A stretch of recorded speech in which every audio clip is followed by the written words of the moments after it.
Hi, Serene Ross here, introducing Module 2, Seeing the Unseen in the Physical Body. You know the old saying, there is no pain, there's no gain? I disagree. There doesn't have to be pain all the time to be having gain in this lifetime. If you're feeling pain and the possibilities are that you are not present with your pain and you continue to do a similar pattern that you have your entire life.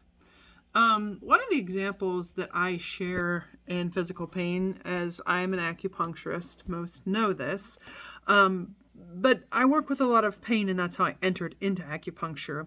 I was a professional javelin thrower. I threw for Purdue University and then was sponsored by Nike. Ooh la la, right? I got clothes and I broke my legs and arms. But that's just me talking now. I was in it and I was competing back then, and I honored the fact that I had that ability. But it did bring me pain, and lots of it, which does not really serve me now. But it brings me to a place of compassion. It brings me to a place of balance with my body.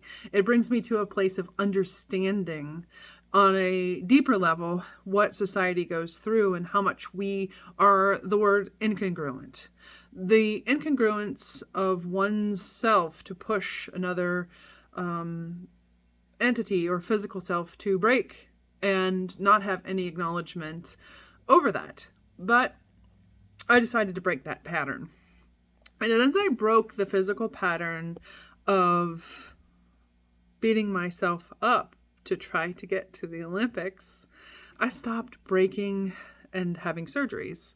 So within that, I broke a pattern and I stopped breaking my body. So I am grateful, nevertheless, for my experience of being a professional athlete. And I am grateful for the journey that it has brought me to the present moment of now, and being absolutely aware of what we allow ourselves, our physical selves, to not see. Sometimes we will come up with a chronic injury such as right knee pain. And that right knee pain is maybe a symbology of the emotional self saying we can't move forward or we should probably stop. And not listening to that pain can cause possible surgeries, can cause atrophy in the upper part of the leg.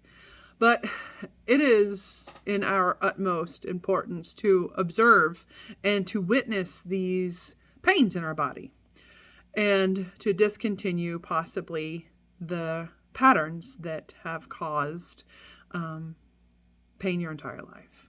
So the seeing of the unseen in the physical body is, well, how do you get there? And how do you stop this pain? Well, you have to, again, observe it. And you have to sit with it. Look at yourself in the mirror. See what you're doing. See if you're bending forward too much, or if you're bending back too much, or if you're holding your arms closed all the time. What are the patterns? What are the patterns that are causing this pain? We only will know if we look at ourselves through also other people too. You'll observe people maybe walking down the street and they always have their head hung low. And then nowadays we have phone in the face syndrome. So there's different problems. We have this bulging C7 on the neck and chronically pulled forward because the head is not supposed to be in that position. What is causing pain? We will have new pain patterns in these next years to come through the increasing technologies and the sitting. Humans are not meant to sit all the time. We must physically move. And the emotions also sit in the body. So some of the solutions I do have whenever we've gone to those points. Of course, surgery is one of the last things that I would recommend, but absolutely necessary at some points. I have also received a couple surgeries because I wasn't listening to my body. It was kind of screaming and I just kept pushing it. Many broken ankles and UCL tears and ACL tears, and we don't have to beat ourselves into an oblivion to wake up. So seeing the unseen can be much easier than having to go through an amazing amount of pain. So I leave you with this today. We come in a place in our culture and in our society is pain no gain. That's not true. We have to then connect the divine parts and pieces of us too, which is the divine masculine and the divine feminine. And to come into that place, we have to cultivate and sit quietly in a manner that allows us to be present with our body fully. And being present with our body fully is then creating a relationship, and however you would like to create that relationship, through yoga, through qigong, through meditation, through riding a horse, one of my favorites.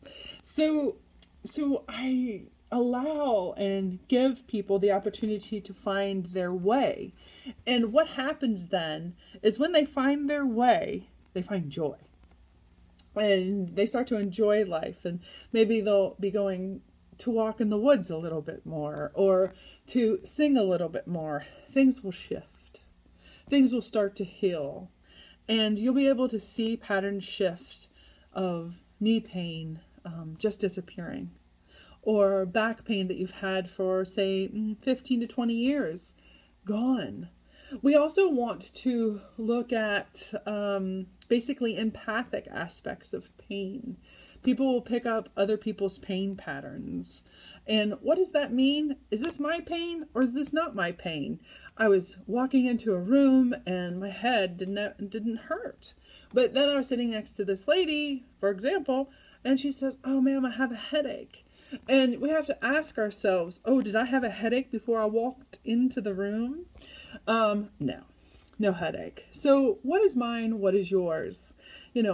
Stepping into other people's energy fields, you can feel their pain if you're in tune or if you are an empath. So it is our utmost importance to balance our system, to balance it in a way, and that's what I'm here to help with. Finding the unseen, keeping ourselves aware and conscious of what is ours and what is not. What is our pattern of that physical pain? And how do we let those things go? We then can ask ourselves also what brings that joy back into our state of being and changing our thoughts and not looking at the body as an enemy, but cultivating as a teammate, cultivating it as one. Take what you want. Leave what you want. Thank you for listening to my unseen pain or seen pain of today. And I find myself in a more balanced aspect of the masculine and feminine. And I myself am more aware of what causes me physical pain. Thank you, and bye for now.